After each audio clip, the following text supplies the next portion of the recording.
जी बच्चों, this is our third part of first lecture और आज के इस लेक्चर में हम पढ़ेंगे द pythagorean थ्योरम। तो pythagorean थ्योरम बेसिकली कहाँ पर इम्प्लीमेंट होता है? वो होता है राइट ट्रायंगल पर। And what is right triangle? ऐसा ट्रायंगल जिसकी कोई भी एक एंगल 90 डिग्री की हो, जैसे कि ये। अब इस ट्रायंगल को हम क्या कहेंगे? Right triangle. और pythagorean थ्योरम में सिर्फ राइट ट्रायंगल के बारे में ही बताता है, इसके बारे में इंफॉर्मेशन देता है, या फिर राइट ट्रायंगल पर ही इम्प्लीमेंट होता है, अदरवाइज ये कहीं पे भी इम्प्लीमेंट नहीं होगा। अब जो 90 डिग्री की अपोजिट साइड होगी या अपोजिट लाइन होगी, इसको हम कहते हैं हाइपोटेनियस,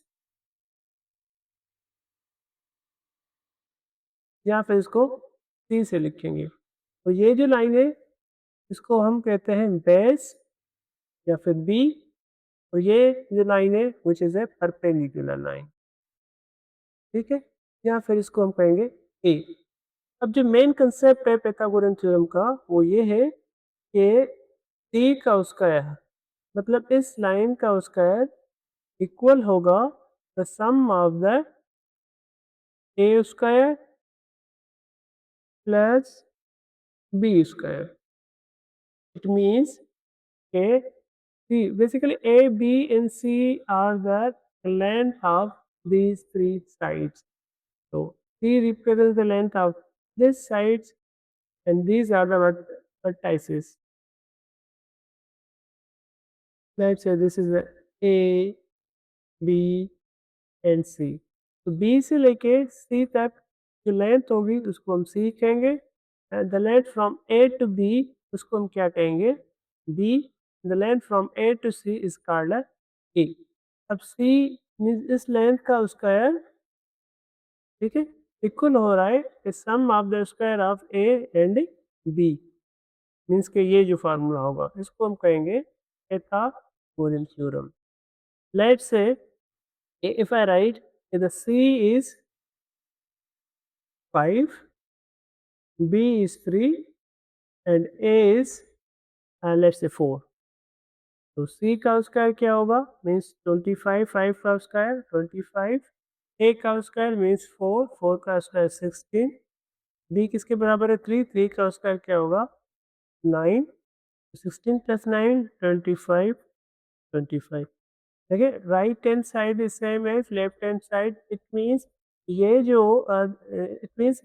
जो ट्रायंगल बनेगा जिसके लिए हमने जो लेंथ ली हुई थी C5, E3 एंड A4, तो वो ट्रायंगल राइट ट्रायंगल होगा। अगर ये बराबर ना होता तो उस ट्रायंगल को हम राइट ट्रायंगल नहीं कहते। सेकंड एग्जांपल भी हमारे पास, ये वर्टाइसेस है जैसे कि A, B and C। In vertices की मदद से हम चेक करेंगे कि ये वर्टाइसेस राइट ट्रायंगल के हैं या नहीं। ओके, फिर से ये बी, उसके वर्टाइसेस है हमारे पास 4 एंड 0, सी के 5 एंड 10, तो ए क्या हो जाएगा? 2 एंड 1। अब यहाँ पे सिर्फ हमारे पास वर्टाइसेस गिवन है, ठीक। अब वर्टाइसेस की मदद से हम लेंथ मेजर करेंगे, मीन्स ए की वैल्यू भी फाइंड करेंगे, बी फाइंड करेंगे और सी की भी वैल्यू फाइंड करेंगे। ये कैसे होगा? ये होगा डिस्टेंस फार्मूला की मदद से। अब डिस्टेंस फार्मूला इसके बराबर होता है x2 minus x1 plus y2 minus y1 whole square. इसको फर्दर हम नेक्स्ट लेक्चर में भी ज़्यादा डीप में पढ़ेंगे। देखिए कि अगर b से लेके c तक इसका अगर हम डिस्टेंस फाइंड करना चाहें, मीन्स b टू c, तो क्या होगा? ये c की वैल्यू होगी, तो उसको हम फाइंड करेंगे।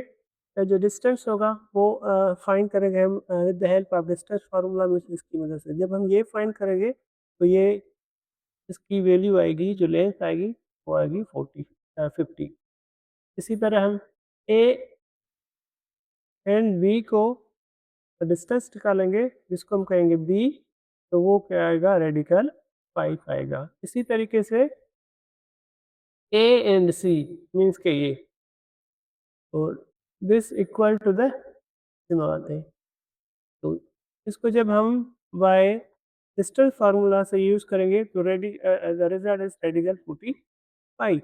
अब हम ये चेक करेंगे पाइथागोरस थ्योरम की मदद से कि C square equal to the A square plus B square satisfy हो रहा है कि नहीं हो रहा। तो सी का स्क्वायर मतलब के रेडिकल 50 का square is equal to a square means radical 45 का square plus B square means radical 5 उसका स्क्वायर। अब ये तो डिवाइड हो जाएगा पावर पावर के साथ, ठीक है। तो क्या बचेगा, just 50 is equal to the 45 plus 5। तो 45 प्लस 5 मीन्स 50, सेम इज 50। अब देखिए right hand side is same is the left hand side. ये हमें किसने बताया, ये हमने बताया पाइथागोरस थ्योरम की वजह से, इस फार्मूले की मदद से। हाँ, अगर ये दोनों सेटिस्फाई हो रही है तो हम कह सकते हैं कि ये जो कोऑर्डिनेट्स है या वर्टाइसिस है, ये वर्टाइसिस राइट एंगल ट्रायंगल के ही हो सकते हैं, अदरवाइज नहीं हो सकते। ठीक हो गया।